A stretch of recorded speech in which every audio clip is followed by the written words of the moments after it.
कांचे निकाल आता समोर येत आहेत। सांगोल्यामध्ये शहाजी बापू यांची विजयी सलामी आपल्याला पाहायला मिळते।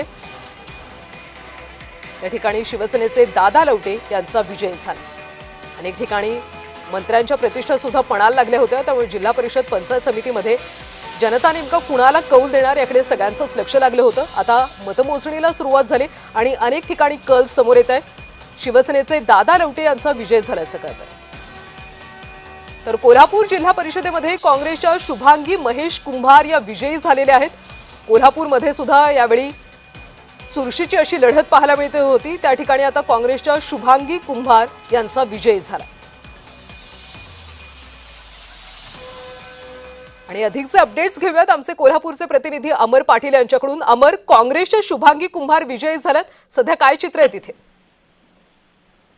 जिल्हा परिषद 69 जागांपैकी आता भाजपच्या आघाडीवर असेल दिसेल। भाजप 3 जागांवर आघाडी आहे, शिवसेना 2 जागांवर आणि राष्ट्रवादी 5 जागांवर, काँग्रेस 5 जागांवर, जनस्वराज्य पक्षाने आपले खातं उघडलेले आहे 3 जागांवर आघाडी आहे।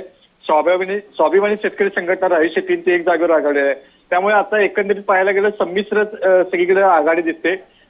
विजयाची गोडदोर एक काँग्रेसची दिसते, एक ठिकाणी कुंभार विजयी झाले दिसतात आणि एक ठिकाणी राष्ट्रवादीच्या उमेदवार विजयी झाले दिसतात।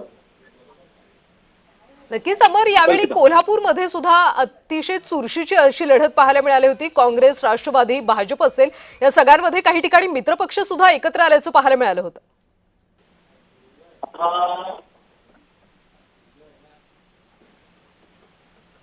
आणि स्थानिक आघाडीने जास्त वरचढपणा घेतला होता। जास्त आता राष्ट्रवादीने आघाडी दिसते। कागलमध्ये राष्ट्रवादीची हसन मुश्रीफ। नक्कीच अमर, धन्यवाद या सगळ्या माहितीसाठी। तर कोल्हापूरमध्ये शुभांगी कुंभार ज्या काँग्रेसच्या उमेदवार आहेत त्या विजयी झाल्याची आता माहिती मिळते। आता एक महत्त्वाची अपडेट आपण लातूरमधून पाहूयात। लातूरमध्ये सध्या कोण विजयी झाले, कोण आघाडीवर आहे हे आपण पाहूयात। लातूरमध्ये जाऊयात थेट। तर लातूर पानगाव गणामध्ये मनसेच्या श्रीदेवी गालफाडे विजयी झाल्यात। मनसेच्या उमेदवार लातूरमध्ये विजयी झाल्याचं चित्र सध्या पाहायला मिळते। पानगाव गणामध्ये मनसेच्या श्रीदेवी गालफाडे या विजयी झाल्या। लातूरमधली अपडेट आपण पाहतोय। लातूर पानगाव गणामध्ये मनसेच्या श्रीदेवी गालफाडे यांचा विजय झालेला आहे। लातूरमधली ही अपडेट सध्या आपण पाहतोय। अनेक ठिकाणी आता निकाल समोर येतात। लातूरमधला हा निकाल आहे। तर तिकडे रत्नागिरीमध्ये शिवसेनेची मोठी आघाडी सध्या पाहायला मिळते।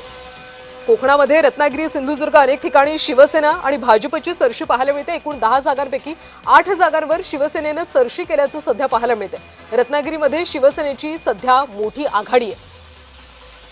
ज्या ठिकाणी अनेक ठिकाणी खरं तर निवडणुकीच्या आधी वातावरण चांगलंच तापल्याचं पाहायला मिळालं होतं कोकणामध्ये, आणि त्याच कोकणात रत्नागिरीमध्ये सध्या शिवसेनेची मोठी आघाडी दिसते।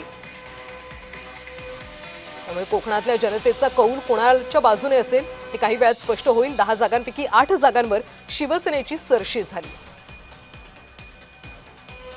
त्यामुळे रत्नागिरीमध्ये शिवसेना आणि भाजप अनेक ठिकाणी आघाडीवर असल्याचं पाहायला मिळते। सध्या 10 जागांपैकी 8 जागांवर रत्नागिरीमध्ये शिवसेने पुढे असल्याचं पाहायला मिळते। शिवसेनेची आघाडी पाहायला मिळते। राज्यभरातले कल सर्वात अचूक आणि जलदपणे आपण जय महाराष्ट्रवर पाहतो।